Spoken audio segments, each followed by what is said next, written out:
얼음 위의 왕좌 그린란드를 둘러싼 천년 집착의 역사. 여러분, 지구에서 가장 큰 섬 그린란드. 이름만 들으면 푸르르고 싱그러울 것 같지만 실제로는 얼음이 국토의 80%를 덮고 있는 곳입니다. 그런데 말이죠. 이 얼음 덩어리를 두고 덴마크, 미국, 러시아, 중국이 동시에 눈독을 들이고 있습니다. 심지어 사겠다고 공개 발언한 미국 대통령까지 등장했죠. 도대체 이 섬, 왜 이렇게 모두가 탐내는 걸까요? 오늘은 세 가지 이야기를 차례로 풀어보겠습니다. 그린란드는 어떻게 덴마크의 땅이 되었나? 미국은 왜 수십 년간 그린란드를 탐냈나? 그리고 왜 트럼프 정권은 유독 집착했나? 1막, 그린란드, 처음부터 덴마크 땅이었을까? 결론부터 말하면 아닙니다. 그린란드의 역사는 생각보다 훨씬 길고 꽤나 드라마틱합니다. 인류 최초의 발자국. 그린란드의 인류사는 무려 기원전 2500년 시베리아에서 출발해 북미로 이동한 사람들이 이 섬에 도착하면서 시작됩니다.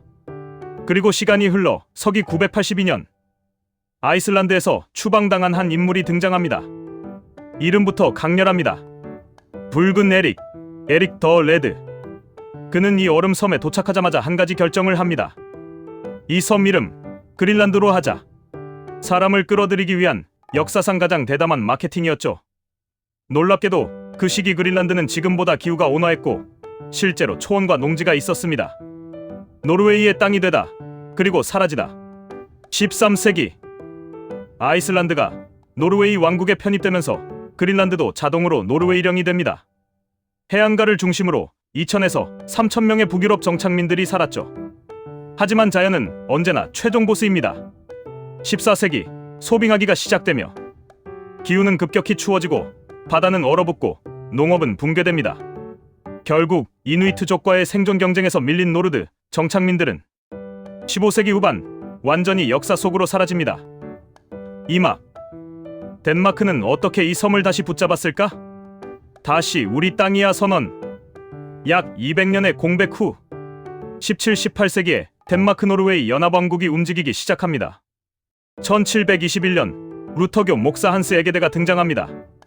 명분은 종교, 속내는 경제, 고래 기름, 해양 자원, 그리고 다른 유럽 열강 차단. 그는 오늘날 수도 누크 인근에 정착촌을 세우고 사라진 노르드인의 후손 대신 이누이트들에게 포교를 시작합니다. 물론 순탄치 않았습니다. 반란, 전염병, 네덜란드 해군과의 충돌. 하지만 덴마크는 포기하지 않았습니다. 결정적 한방, 1814년 킬 조약? 나폴레옹 전쟁 이후 체결된 킬 조약? 여기서 운명이 갈립니다.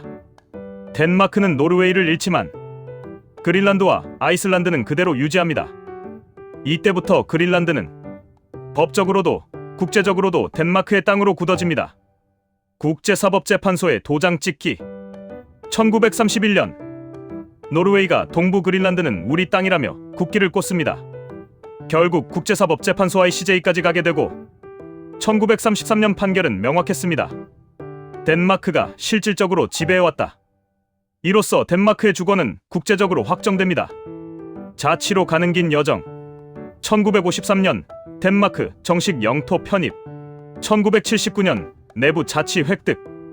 2008년 자원 통제권 포함한 광범위한 자치. 지금의 그린란드는 덴마크 왕실 아래에 있지만 사실상 국가에 가까운 자치령입니다. 자치로 가는 긴 여정. 완전 편입에서 다시 분리로. 그린란드는 처음부터 자치령이 아니었습니다. 오히려 한때는 덴마크에 완전히 흡수된 지역이었습니다. 1950년 식민지를 하나로 묶다. 남도 북도 이제는 하나다. 20세기 중반까지 덴마크는 그린란드를 남그린란드와 북그린란드라는 두 개의 식민지로 나누어 통치하고 있었습니다. 하지만 1950년 덴마크는 이 두 식민지를 통합합니다. 이로써 그린란드는 여러 조각의 변방이 아니라 덴마크의 단일 식민지, 그린란드 식민지가 됩니다. 표면적으로는 행정 효율화, 속내는 통제 강화였습니다. 1953년 식민지에서 덴마크의 주로. 이제 당신들도 덴마크인입니다. 그리고 1953년 덴마크 헌법 개정과 함께 큰 변화가 일어납니다. 그린란드 식민지는 폐지. 그린란드 주로 승격. 그린란드 주민들은 덴마크 시민권 취득. 형식만 놓고 보면 이는 식민 지배의 종식이었습니다. 하지만 현실은 달랐습니다. 행정, 교육, 언어, 경제 시스템까지 덴마크식 기준이 일방적으로 이식되었고 결정권은 여전히 코펜하겐에 있었습니다. 그린란드인들은 법적으로는 덴마크인이 되었지만 정치적으로는 여전히 주변부에 머물렀습니다. 이 시기가 바로 이후 자치 요구가 싹트기 시작한 출발점이 됩니다. 덴마크의 보호 아래에서 스스로 걷기 시작하다 그린란드는 어느 날 갑자기 독립하겠습니다라고 외친 적이 없습니다. 이 섬의 정치적 성장은 천천히 그러나 집요하게 진행되었습니다. 마치 얼음이 녹듯 소리 없이 방향을 바꿔온 과정이었죠. 1979년 첫 번째 분기점.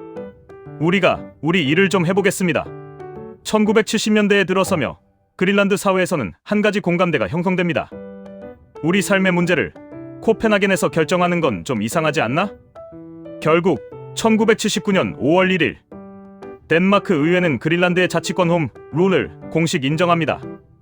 하지만 이 자치는 완전 독립과는 거리가 있었습니다. 국가 원수는 여전히 덴마크 국왕, 외교권과 국방권은 덴마크가 유지, 그린란드는 내부 행정과 교육, 보건 등만 담당. 쉽게 말해 집은 따로 쓰되 열쇠와 경비는 주인이 준 상태였죠. 유럽과의 결별. 우리는 브뤼셀보다 바다를 택했다. 문제는 경제였습니다. 1973년 덴마크가 유럽 경제 공동체 EC에 가입하면서 그린란드 역시 자동으로 EC의 일원이 됩니다. 그런데 이 선택은 그린란드에게 치명적이었습니다. 상업, 어업 규제, 물개, 가죽 제품 금지. 이건 곧 그린란드의 생계 그 자체를 규제한 조치였습니다. 결국 1982년 그린란드는 자체 주민투표를 실시합니다. 결과는 명확했습니다. 우리는 나간다. 1985년 그린란드는 유럽 경제 공동체에서 완전히 탈퇴합니다. EU 역사상 주민투표로 탈퇴한 최초이자 유일한 지역이 됩니다. 2008년 독립의 문턱에 서다. 이제 자원은 우리 것이다. 시간이 흐르며 판을 뒤흔드는 변수가 등장합니다. 바로 지구 온난화입니다. 얼음이 녹자 그 아래 숨겨졌던 석유, 천연가스, 히토류가 모습을 드러냅니다. 그린란드는 묻기 시작합니다. 이걸 왜 남이 관리하지? 2008년 11월 25일 자치권 확대 여부를 묻는 주민투표가 실시됩니다. 결과는 압도적입니다. 75% 찬성. 이는 사실상 독립으로 가는 공식적인 출발 선언이었습니다. 2009년 6월 21일 사실상의 독립선언. 2009년 6월 21일 수도 누크에서 자치권 확대 발효 기념식이 열립니다. 이날 이후 그린란드는 자체 정부 구성, 사법입법 기관 설치, 경찰권과 사법권 확보, 지하자원에 대한 통제권 보유. 법적으로는 덴마크 왕실 아래에 있지만 현실적으로는 국가 운영의 대부분을 스스로 결정하는 단계에 들어섭니다. 다만 여전히 외교, 국방 이 두 가지는 덴마크가 최종 결정권을 유지합니다. 경제적 현실 그리고 계산서, 자치 확대와 함께 덴마크가 지급하던 연간 32억 덴마크 크로네의 보조금은 중단됩니다. 대신 그린란드는 선택합니다. 돈 대신 자원을 택한다. 현재 그린란드의 상황은 이렇습니다. 인구 약 56,700명, 1인당 명목 GDP 약 58,000달러. 숫자만 보면 부유해 보이지만 실상은 자원개발 전의 잠재력이 반영된 통계에 가깝습니다. 그래서 지금의 그린란드는 완전한 독립과 덴마크와의 전략적 동행 사이에서 가장 현실적인 답을 계산하고 있는 중입니다. 산막. 미국의 그린란드 인수시도 연대기. 사고 싶다, 참았다, 다시 사고 싶다. 미국은 그린란드를 한 번 탐낸 적이 없습니다. 이건 거의 세대를 건너뛰는 집착의 역사입니다. 1막 19세기 팽창은 멈추지 않는다. 알래스카 다음은 얼음이다. 1860년대 19세기 중반 미국은 이미 대륙을 끝까지 먹어치웠습니다. 루이지애나 매입, 텍사스 합병, 태평양 도달 완료. 이제 남은 질문은 하나였습니다. 다음은 어디지?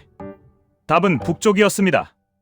1867년 알래스카를 통째로 사들인 인물 윌리엄 수워드 국무장관은 지도를 보다가 펜을 멈춥니다. 그의 시선이 향한 곳 바로 그린란드와 아이슬란드였습니다. 수워드의 보고서 생각보다 대담했다. 수워드는 전문가들에게 보고서를 쓰게 합니다. 그 내용은 꽤 노골적이었습니다. 그린란드를 사면 북미에서 영향력을 행사하던 영국과 전략적 균형을 맞출 수 있고 동시에 캐나다를 동서로 압박해 차라리 미국 연방에 들어오는 게 낫지 않겠냐는 선택을 강요할 수 있다. 한마디로 그린란드는 영국을 누르고 캐나다를 흔드는 지렛대였습니다. 하지만 현실은 차가웠다. 문제는 정치였습니다. 앤드루 존슨 대통령은 탄핵 정국, 의회는 냉담, 언론과 여론은 조롱 모드. 사람들은 알래스카 매입을 두고 이미 이렇게 불렀죠. 수워드의 아이스박스. 그 와중에 또 얼음 섬을 사겠다고 하니 반응은 뻔했습니다. 게다가 남북전쟁 이후 막대한 재건 비용, 알래스카 매입으로 인한 재정 부담까지 겹치며 이 계획은 서류 속에서 얼어붙습니다. 이막 20세기 초 속도의 시대. 이건 땅이 아니라 방패다. 1910년대. 20세기로 넘어오면서 세상은 빨라졌고 전쟁은 더 멀리서 날아오기 시작했습니다.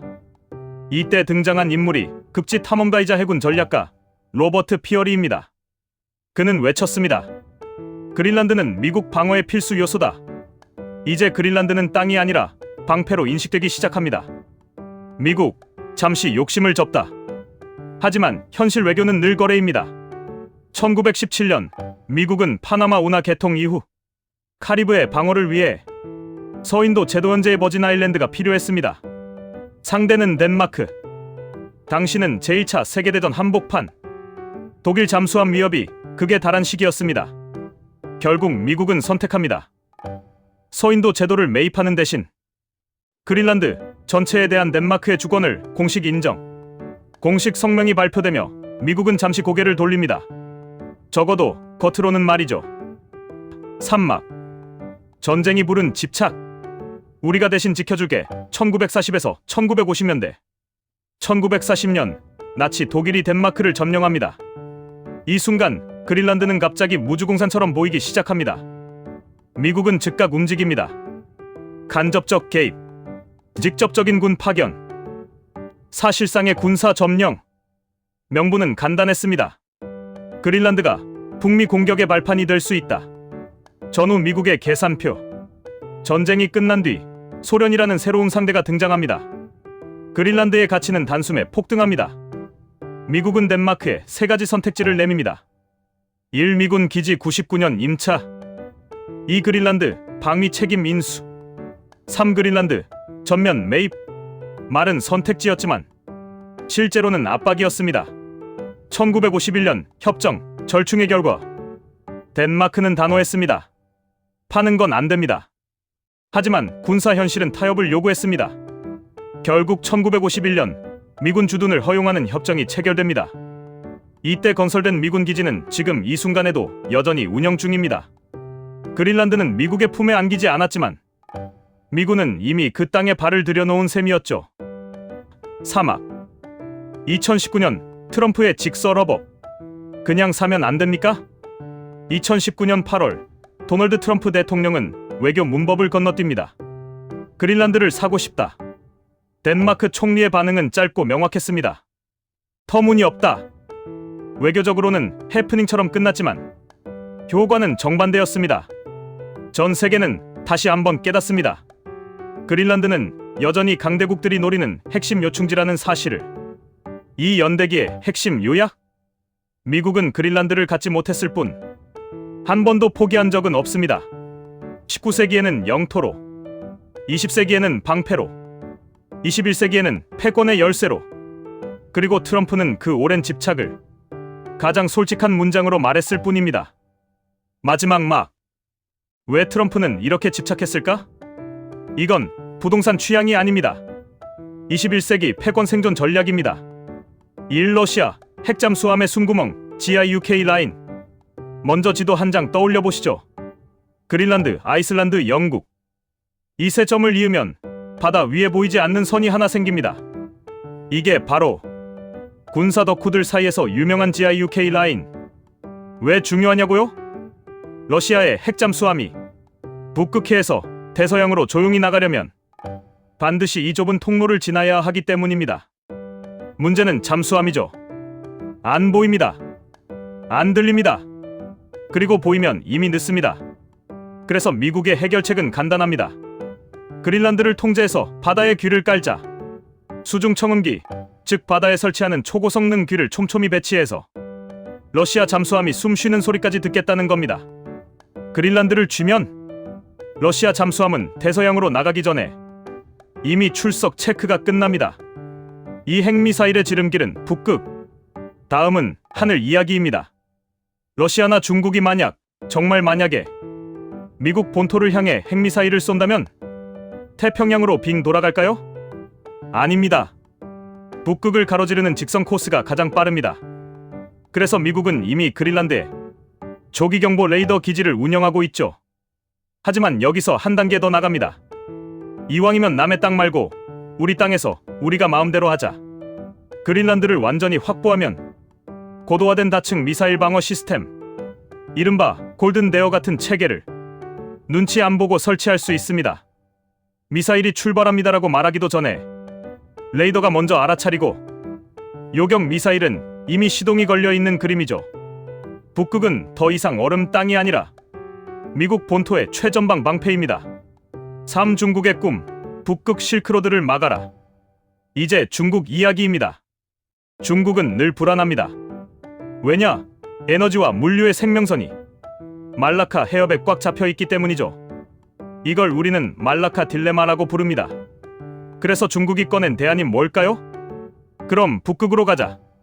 러시아 북쪽을 따라 빙하 사이를 헤치며 가는 북극 해양로, 일명 북극 실크로드입니다. 그런데 여기서 반전. 이 항로가 아무리 길고 험해도 대서양으로 나오는 마지막 출구는 결국 그린란드 앞바다입니다. 즉, 미국이 그린란드를 장악한다는 건 남쪽 말라카 해협 봉쇄, 북쪽 북극 해양로 차단, 중국의 에너지와 물류를 위아래로 잠가버리는 구조가 완성됩니다. 이쯤 되면 그린란드는 섬이 아니라 해상 자물쇠죠. 사얼음 아래 숨겨진 진짜 보물 히토류. 자, 군사 얘기만 했더니 이거 너무 전쟁 얘기만 하는 거 아냐?